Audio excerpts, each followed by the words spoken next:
បាទ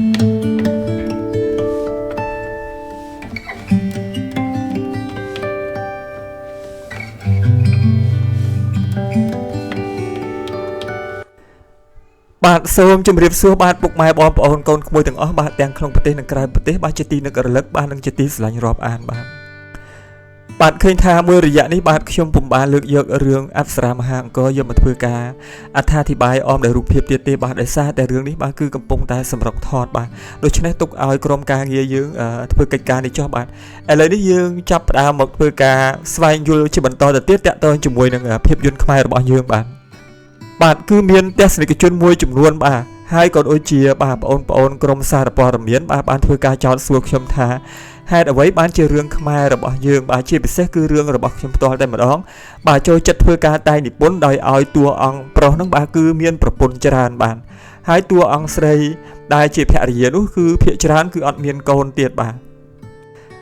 ហើយចំពោះការតាក់តែងរឿងបែបនេះបានធ្វើឲ្យបងប្អូនបាទដែលជាអ្នកយកសារព័ត៌មានបានបង្ហាញនៃការព្រួយបារម្ភថាប្រសិនបើសរសេររឿងដូចនេះតើនាំឲ្យប៉ះពាល់ទៅដល់សន្ទុះនៃការគ្រប់គ្រងដែរឬទេបាទពីព្រោះវាជាលំនាំដែលមើលទៅវាហាក់បីដូចជារឿងដូចគ្នាបាទហើយសំណួរនេះគឺបានចោទសួរនៅក្នុងថ្ងៃដែលរៀបចំធ្វើពិធីសម្ពោធរឿងម្ចាស់កៃដំបាញបាទកាលពីខែ2បាទគឺខែកុម្ភៈយើងហ្នឹងបាទឥឡូវកន្លងទៅបាន6ខែរួចមកហើយបាទកាលនោះខ្ញុំបានធ្វើការបកស្រាយបាទទៅកាន់បងប្អូនបាទក៏ដូចជាទស្សនិកជនរួចហើយថាបាទគឺយើងសរសេររឿងនេះគឺដើម្បីតម្រូវទៅតាមទីផ្សារបាទគឺថ្នាក់ដឹកនាំខាងផលិតកម្មបាទគឺចង់បានរឿងបែបដូចនេះបាទពីព្រោះវាគឺជារឿងមួយដែលប្រមូលបាននៃការគ្រប់គ្រងច្រើនអំពីអ្នកទស្សនាដែលធ្លាប់បានធ្វើកន្លងមកបាទគឺយើងទទួលបានជោគជ័យរួចមកហើយបាទតាមរយៈរឿងរាជនីភូមិគ្រឹះបាទហើយរឿងបន្តក្រោយមកទៀតបាទក៏នៅតែជារឿងដែលតួអង្គប្រុសមានប្រពន្ធច្រើនដូចគ្នាបាទគ្រាន់តែខុសសម័យកាលគ្នាបាទបើយើងពិនិត្យទៅតាមភាពជាក់ស្ដែងទៅបាទមិនថាតែបាទភាពយន្តភាគនៅក្នុងប្រទេសខ្មែររបស់យើងទេបាទភាពយន្តភាគនៅបរទេសបាទជាពិសេសប្រទេសចិននោះបាទគឺគេនិយមចូលចិត្តរឿងបែបបុរសដែលមានប្រពន្ធច្រើនបាទហើយស្ត្រីដែលជាប្រពន្ធដើមនោះភាគច្រើនគឺអត់មានកូនឬបើមានកូនក៏វាមានបញ្ហាកើតឡើងនៅក្នុងគ្រួសារដែលបង្កើតទៅជាទំនាស់វិបត្តិនៅក្នុងជីវិតតាំងពីដើមរហូតដល់ចប់ធ្វើឲ្យសាច់រឿងមានភាពប្រតិកលាគ្នា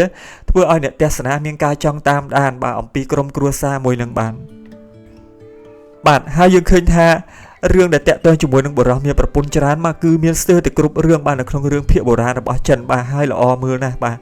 ហើយចំណែករឿងបុរាណដែលមានតួអង្គជាព្រះរាជាវិញក៏ជារឿងដែលមាន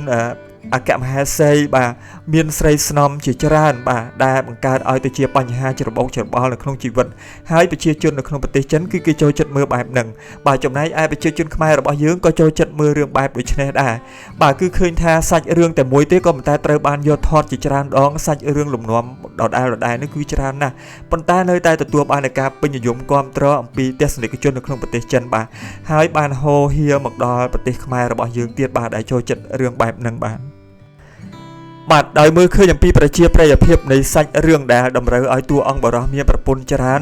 បាទហើយទទួលបាននៃការគាំទ្របាទមិនថាជារឿងបរទេសបាទឬក៏ជារឿងក្នុងស្រុកនោះទេបាទគឺដូច្នេះហើយទើបខាងផលិតកម្មតម្រូវឲ្យតាក់តែងសាច់រឿងឡើងទៅតាមលំនាំរឿងបាទជាបរិសុទ្ធដែលមានប្រពន្ធច្រើនបាទគ្រាន់តែខុសសម័យកាលគ្នាហើយខុសបញ្ហារឿងបាទមានន័យថាគឺជាការបង្កើតសាច់រឿងថ្មីដោយពុំឲ្យជន់នឹងសាច់រឿងចាស់សិតសាតនោះឡើយបាទគ្រាន់តែមានភាពស្រដៀងគ្នាបន្តិចបន្តួចគឺមិនមែនជាបញ្ហានោះទេបាទពីព្រោះយើងឃើញជាក់ស្ដែងហើយបាទនៅក្នុងប្រទេសចិនបាទរឿងដែលគេមានប្រជាប្រិយភាពមានការតាមដានទស្សនារាប់លាន view នោះបាទគឺរឿងគេយើងមើលទៅនៅក្នុងព្រះបរមរាជវាំងព្រះរាជាមានព្រះរាជអគ្គមហេសីមានស្រីស្នំបាទដណ្ដើមតំណែងអំណាចគ្នាបាទមានកូនចុងកូនដើមអីហ្នឹងគឺមានច្រើនណាស់បាទហើយសាច់រឿងគឺប្រហាក់ប្រហែលគ្នាបាទដំណើររឿងអីក៏ស្ទើរតែមានភាពសឹងទៅដូចគ្នានៃរឿងខ្លះទៀតបាទហើយទោះបីជាយ៉ាងនេះក្តីបាទក៏ប្រជាជនរបស់គេនៅតែមានការគាំទ្រនៅភាពយន្តបែបនេះយ៉ាងខ្លាំងបាទប្រៀបធៀបជាមួយនឹងរឿងបែបប្រវត្តិសាស្ត្របាទរឿងបែបគុណនិយមបាទឬក៏រឿងបែបស៊ើបអង្កេតអីទៀតបាទគឺប្រហែលជាមានសន្ទុះនៃការគាំទ្រគឺចាញ់រឿងបែបមានការបាទចរណែននន្ទាឈ្នានីសគ្នានៅក្នុងគ្រួសារដែលកើតចេញអំពីបុរសមានប្រពន្ធច្រើនដូចនេះហើយបាទ បាទហើយជាក់ស្ដែងបាទខាងផលិតកម្មហងមាសបាទក៏បានធ្វើការថតរឿងបុរសប្រពន្ធច្រើននេះបានច្រើនរឿងរួចមកហើយបាទដែលក្នុងនោះខ្ញុំបានសរសេរនៅសាច់រឿងមួយចំនួនបាទហើយរឿងមួយចំនួនក៏បានថតរួចហើយរឿងមួយចំនួនទៀតបានកំពុងតែធ្វើការថតបាទមានដូចជារឿងដែលថតហើយបាទរឿងរាជនីភូមិគ្រឹះបាទរឿងឫស្សយាបាទរឿងម្ចាស់កៃដំបាញរឿងអប្សរាមហាអង្គរបាទហើយនឹងរឿងជារឿងបែបភាគខ្នាតខ្លីខ្លះទៀតបាទដែលនឹងមានជាបន្តទៅពេលខាងមុខនេះបាទហើយចំណុចមួយទៀតដែលយើងគួរតែចាប់អារម្មណ៍នោះផងដែរបាទគឺតកតងជាមួយនឹងសាច់រឿងដែលបុរសមានប្រពន្ធច្រើននេះបាទវាគឺជារឿងដែលពាល់ត្រូវជាមួយនឹងតថភាពនៅក្នុងសង្គមខ្មែររបស់យើងបាទគឺបុរសមានប្រពន្ធច្រើននៅតែមានបាទក៏ប៉ុន្តែគ្រាន់តែជារូបភាពបើកចំហឬក៏រូបភាពលួចលាក់បាទវានៅតែជាបញ្ហាដែលយើងត្រូវលើកយកមកជាប្រធានបទដើម្បីធ្វើការបាទបង្ហាញដើម្បីឲ្យមើលឃើញអំពីផលវិបាកបាទនៃវិបត្តិគ្រួសារដែលកើតចេញអំពីការមានប្រពន្ធច្រើននេះហើយបាទគឺនៅក្នុងគោលបំណងមួយដើម្បីជាសារដាស់តឿនថាតើកាលណាដែលយើងមានប្រពន្ធច្រើននោះវាមានផលវិបាកបែបណានិងមានឲ្យទំនាស់វិបត្តិយ៉ាងណាខ្លះនៅក្នុងគ្រួសារធ្វើឲ្យសង្គមជាតិទទួលរងនូវផលវិបាកដោយសារតែទង្វើបាទផិតក្បត់បាទយ៉ាងណាខ្លះនោះបាទនេះក៏ជាសារអប់រំមួយដែរនៅពេលដែលយើងលើកយករឿងនឹងយកមកថតទៅវាពាល់ត្រូវជាមួយនឹងតថភាពនៅក្នុងសង្គមហើយយើងអាចទាញបានប្រយោជន៍អំពីសាច់រឿងនោះយកមកអនុវត្តនៅក្នុងជីវិតរស់នៅរបស់យើងដើម្បីធ្វើការផ្លាស់ប្ដូរនៅអរិយាប័ត្រអវិជ្ជមានរបស់យើងទៅរកផ្លូវវិជ្ជមានរបស់យើងធ្វើយ៉ាងម៉េចដើម្បីកសាងសង្គមគ្រួសាររបស់យើងមួយឲ្យមានក្តីសុខបាទស្មោះមួយទល់នឹងមួយបាទការដែលបង្កើតសាច់រឿងនេះឡើងមកពុំមែនមានន័យថាគ្រាន់តែជាការតាក់ទាញអារម្មណ៍របស់ទស្សនិកជនឲ្យចង់តាមដានតែសាច់រឿងដដែលនោះទេបាទក៏ជាសារមួយដើម្បីប្រាប់ទៅទូរទស្សនិកជន